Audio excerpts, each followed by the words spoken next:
Hey there!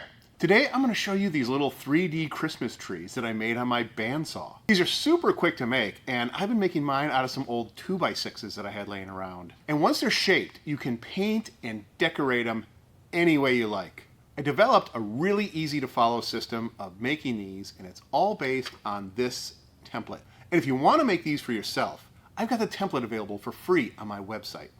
It's my way of saying thank you to everyone who helped this channel reach 1,500 subscribers. I truly appreciate all of the support. And I'll leave a link to the templates down below in the description.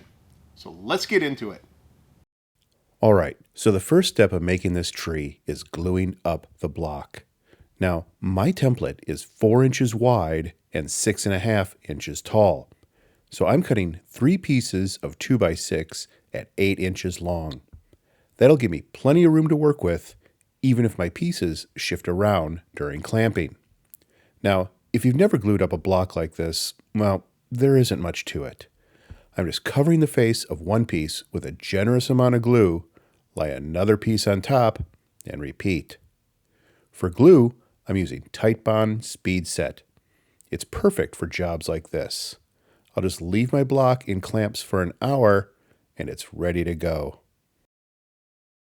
Once the glue is dry, I'll take my block out of clamps and attach my template. I'm actually going to be using 2 copies of the template.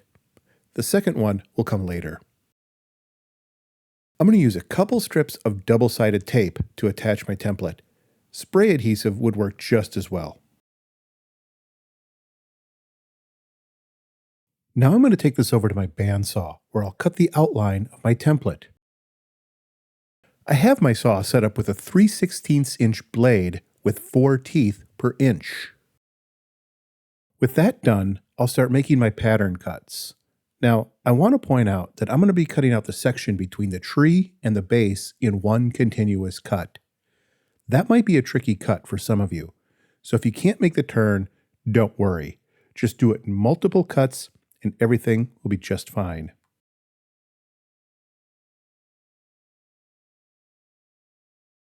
So for the triangles, I like to do those short straight cuts first. Now, backing out of a cut with a saw running brings a risk of pulling the blade off of your wheels.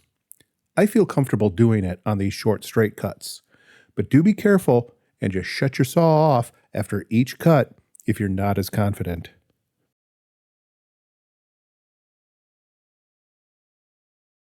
And when you're done, you get something that looks like that.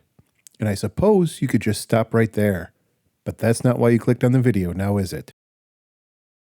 So here's where the numbers come in. I'll take all of my offcuts and put them back into their original positions.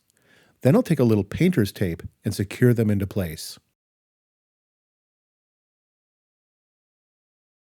I'll do that with both sides, and then I'll attach my second template so that the edges of both templates meet up at the corner.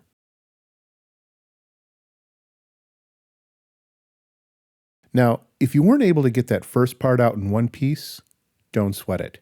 Just lay your template over the top without it and make your cuts like that. The other side will be just fine too.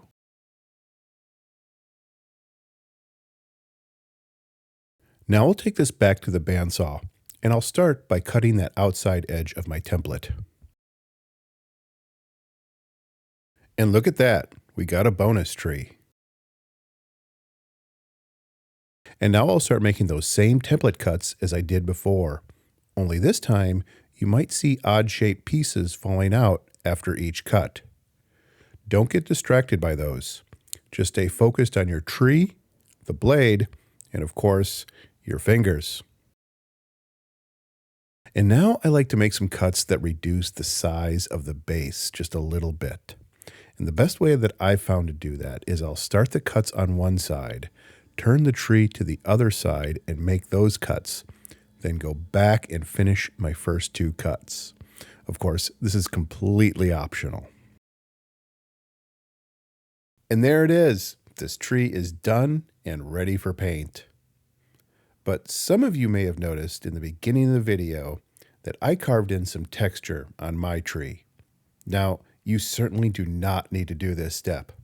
But if you really want to kick things up a bit, or you just want to make something that looks good for a YouTube thumbnail, well, I'll show you how I carved it, and it's really easy. I took a Saburrtooth 5/8 inch rotosaw burr in whisper grit and chucked it up in a Dremel and just cut in little grooves. This was super fast and easy, but if you don't have the tools, don't sweat it. The same look could be achieved with some creative painting.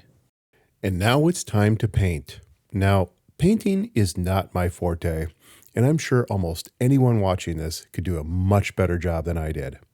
But I'll show you what I did to get you started. I got all of these paints from my local Michael's craft store, and these were some of the cheapest paints they had. I started with a base layer of green. If you're going to paint multiples, I would get a few bottles of the green. One bottle will easily cover 2 trees. After that dried for a bit, I went over it with green glitter paint. Then I painted my base. I went with an off-white color for this. And if I were going to be doing a painting party with these, I might consider pre-painting my bases. It'll speed things up a little and make things a little less messy. I finished out the painting with little dots of white, metallic gold, and red. Then I took these little bling stickers that I also got from Michael's and I blinged up my base.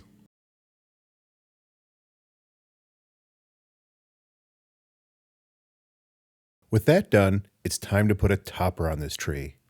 There's a million different things you could do here.